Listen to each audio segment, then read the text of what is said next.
అన్న నమస్తే అన్న. నమస్తే అన్న. మీ పేరన్న? నా పేరు సాయిరామ్ అన్న. ఇక్కడ జమ్మికుంటనేనా అన్న?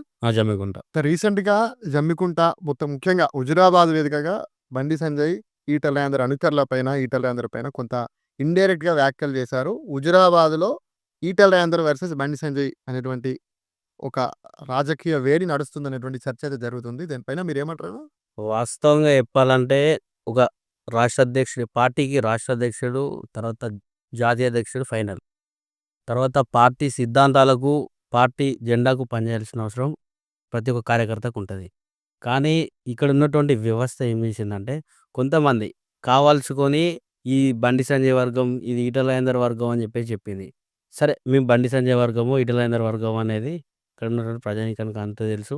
అయితే ఇక్కడ ఈ వచ్చిన వివాదాలు ఎక్కడంటే ఇప్పుడు ఈటెల రాజేందర్ గారు ఇక్కడ మొన్న ఎమ్మెల్యే ఉన్నారు. ఉన్నప్పుడు మరి వీళ్ళందరూ పని చేయలేదా? బండి సంజయ్ మనుషులు పని చేయలేదా? అందరూ కలిసికట్టుగా పనిచేసిర్రు.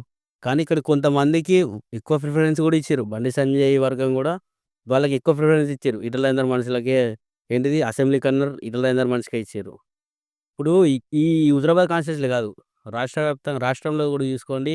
ఈటెల రాజేందర్ గారికి 2 చోట్ల ఎమ్మెల్యే టికెట్లు ఇచ్చిర్రు. తర్వాత ఒక ఎంపీ టికెట్ ఇచ్చిర్రు. ఆ తర్వాత జాతీయ కార్యవర్గ సభ్యుడికి ఇచ్చిర్రు. ఆ తర్వాత ఆహ్, ఫా ఇన్‌కమ్ టాక్స్ డిపార్ట్మెంట్ మెంబర్‌కి కూడా ఇచ్చిర్రు. మరి ఇవన్నీ ఇచ్చినప్పుడు పార్టీని బదనాం ఎందుకు చేస్తారు? అంటే ఈటెల రాజేందర్ పార్టీని బదనాం చేస్తున్నాడట మీ ఉద్దేశంలో? అంటే దీన్ని బట్టి చూస్తే అట్లనే అర్థమవుతుంది అందరికి. అంటే హుజురాబాద్‌లో బీజేపీ బలం అనేది ఒకప్పుడు ఎట్లుండే? ఈటెల రాజేందర్ వచ్చిన తర్వాత ఎట్లున్నది? పార్టీ హుజురాబాద్ నియోజకవర్గం బలం అనేది అంతా సమానమే ఉండే.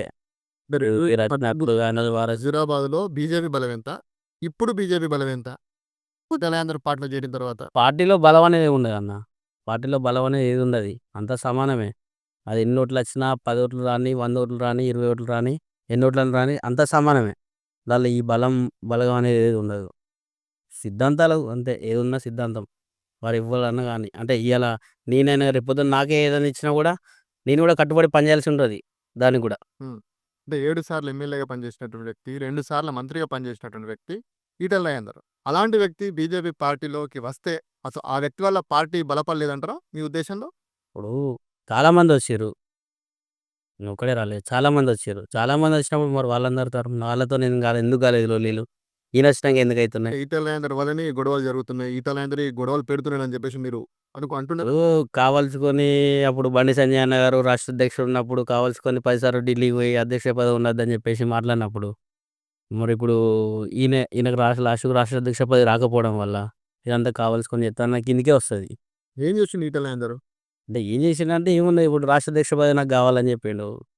సరే నిన్ను పార్టీ తీసుకున్నది. సరే నిన్ను కేసీఆర్ బయటకి పంపించిండు. పార్టీ తీసుకున్నది. పార్టీ తీసుకొని నీకు 5 స్థానాలలో నీకు చోటు కల్పించింది కదా! 5 స్థానాల్లో నీకు చోటు కల్పించింది. కల్పించినప్పుడు నువ్వుంటే రేపు పొద్దున ఈ పార్టీ సిద్ధాంతాలకు కట్టుబడి ఉంటే రేపు పొద్దున ఇంకో పెద్ద పదవి ఇయ్యొచ్చు. అలా. సరే ఈటెల రాజేందర్ అయితే ప్రస్తుతం బీజేపీ పట్ల అసంతృప్తిగా ఉన్నాడు. కొత్త పార్టీ పెట్టబోతున్నారు. లేకపోతే ఇంకో పార్టీలో చేరబోతున్నారనేటువంటి వార్తలు వినిపిస్తున్నాయి. దీన్ని నమ్ముతున్నారా మీరు? ఇగ అది వారిష్టం. మనం నమ్ముతామా నమ్మమా అనేది మనకు తెలవదు. అది వారిష్టం. ఎందుకంటే వారి సొంత నిర్ణయాలు తీసుకుంటారు. వాళ్ళ ఇష్టం. పార్టీ అయితే చెప్తది. మీరు ఉండి పని చేయండి. పదవులు తానే వస్తాయని చెప్పేసి పార్టీ చెప్తది. అది వారి ఇష్టం. ఎట్లా ఉండబోతుంది ఒకవేళ కొత్త పార్టీ పెడితే ఈటెల రాజేందర్? దాని ప్రభావం తెలంగాణ రాజకీయాల్లో ముఖ్యంగా హుజురాబాద్ రాజకీయాల్లో దాని ప్రభావం ఎలా ఉండబోతుంది? ఇప్పుడు వారు మల్కాజ్గిరి ఎంపీ. ఇక్కడ హుజురాబాద్‌లో ఏం ప్రభావం ఉంటది? హుజురాబాద్‌లో 7 సార్లు ఎమ్మెల్యేగా పనిచేసినటువంటి 7 వ్యక్తి. సార్లు ఎమ్మెల్యే ఇక్కడ ఆయన మొన్న పనిచేసిండు. గత ఇప్పుడు ఎన్నికల్లో కూడా పనిచేసిండు. గత ప్రెజెంట్ ఎన్నికల్లో ఎమ్మెల్యే ఇక్కడ 63,000 ఓట్లు పడ్డాయి కదా! అవును. ఆయన క్యాడర్ ఉంది కదా! అవును. ఆయన ప్రభావం ఎందుకుండది? ఇక్కడి నుంచి పోయి అక్కడైతే అక్కడ 5 ఓట్లయితే ఎయరు కదా! హ్మ్. ఇక్కడ ప్రజలు ఇక్కడే ఉంటారు కదా! హ్మ్. హ్మ్. ఓకే. ప్రభావం ఏముంటది? ఏముండదు కదా! ఉండది. అంటే ఎటువంటి ప్రభావం అయితే ఉండదనుకుంటున్నారు ఉండదు. మీరు. సరే ఒకవేళ కొత్త పార్టీ కాదు వేరే పార్టీలోకి వెళ్తారు. బీఆర్ఎస్ పార్టీలోకే మళ్ళీ చేరుతారని కూడా వార్తలు వినిపిస్తున్నాయి. అసలు బీఆర్ఎస్ పార్టీలో పోతే అప్పుడే వచ్చేటప్పుడే అనుకున్నాం. కేసీఆర్ ఈటెల రాజేందర్‌ని బయటికి పంపిస్తున్నట్టు ఏదో గేమ్ ప్రకారమే బయటికి పంపిస్తారని చెప్పేసి మేము అనుకున్నాం అప్పుడే. ఇదంతా గేమే కావచ్చని మేము అనుకుంటున్నాం ఇప్పుడు మళ్ళీ. అది నిజం అయితది. కేసీఆర్ పథకం ప్రకారమే ఈటెల రాజేందర్ బీజేపీలో చేరాడు. చేరిండు. చేరి బీజేపీ చేరి ఈ యొక్క పార్టీని ఫస్ట్ భ్రష్టు పట్టించి బయటికెళ్తానని చెప్పేసి మేము అనుకుంటున్నాం. ఆ! ఇక్కడ హుజురాబాద్‌లో నిజంగా ఈటెల రాజేందర్ యొక్క ప్రభావం ఏం లేదు. బీజేపీ ప్రభావం ఏం లేదంటారా? ఏం లేదు. ఈటెల రాజేందర్ ప్రభావం ఏం లేదు. బీజేపీ ప్రభావం ఉంది గానీ ఈటెల రాజేందర్ ప్రభావం లేదు. ఓకే. ఇప్పటికిప్పుడు హుజురాబాద్‌లో ఎన్నికలు జరిగితే బీజేపీ అభ్యర్థి హుజురాబాద్‌లో ఈటెల రాజేందర్ కాకుండా ఇంకెవరైనా గెలిచే అవకాశం ఉంటదా? గెలుస్తారు. ఇది నిజమా ఇది? నిజం. రాసిపెట్టుకోండి. అలాంటప్పుడు 2018 ఎన్నికలలో 1600 ఓట్లు ఎందుకు వచ్చినాయి? అప్పుడు సరైన క్యాండిడేట్ లేరు. సరైన క్యాండిడేట్ లేరు కాబట్టి అప్పుడు పార్టీ గురించి ఎవరికీ తెలవది. ఇప్పుడు నరేంద్ర మోడీ గారు చేసినటువంటి అభివృద్ధి పనులు చాలా ఉన్నాయి. తర్వాత బండి సంజయ్ గారు చేసినటువంటి అభివృద్ధి పనులున్నాయి. వాటన్నిటి ప్రకారంగా ఇక్కడ ఇప్పుడు ఎవరిని పెట్టినా ఈజీగా గెలుస్తారు.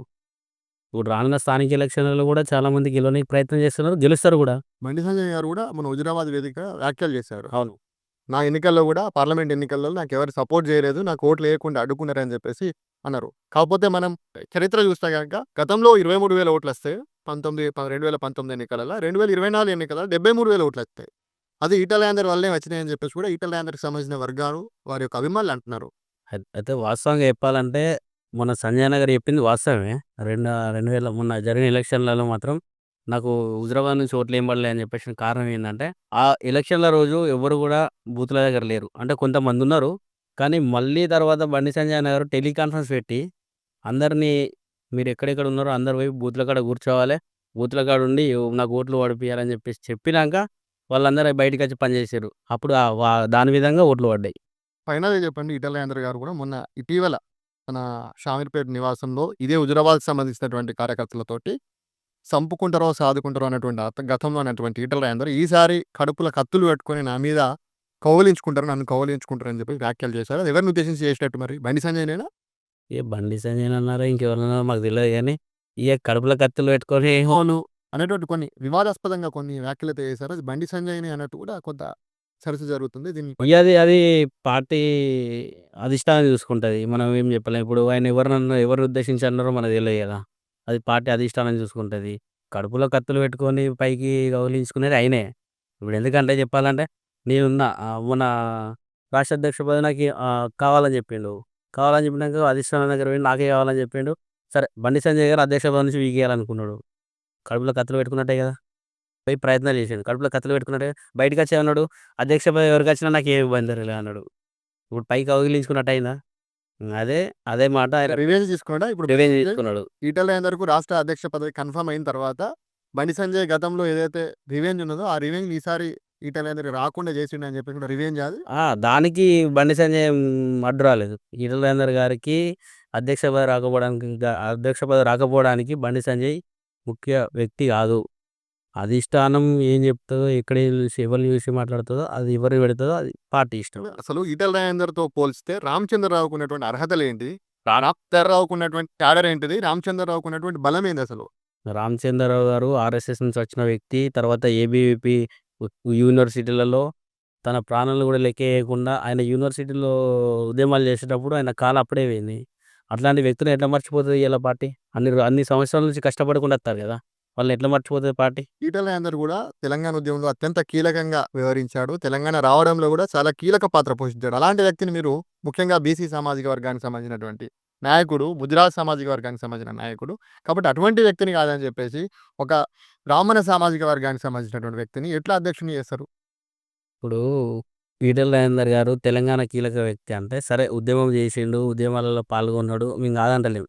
వారు కూడా తెలంగాణ సాధించడంలో వారి పాత్ర కూడా ఉన్నది. ఇప్పటికి కూడా దాన్ని కాదంటలేదు. కానీ పార్టీ ఏం చేస్తదంటే ఎన్ని ఉద్యమాలలో పాల్గొను. కానీ నువ్వు పార్టీ సిద్ధాంతానికి కట్టుబడి ఉన్నావా? లేదా? అదే చూస్తది. ఈడ నువ్వెంత ఏ పెద్ద దేశాలన్నా ఎయ్యి. అదేం చూడది. నువ్వు సిద్ధాంతాలకు కట్టుబడి పని చేయాలి గంతే. దాంట్లో నువ్వు ఏం చేసినా అది రాదు, కాదు. సరే ఫైనల్‌గా చెప్పండి. ఈ యొక్క ఈటెల రాజేందర్ ఎపిసోడ్ అనేది ఎంతవరకు పోతుంది? నిజంగానే ఈటెల రాజేందర్ బీజేపీలోనే కొనసాగుతారు అనుకుంటున్నారా మీరు?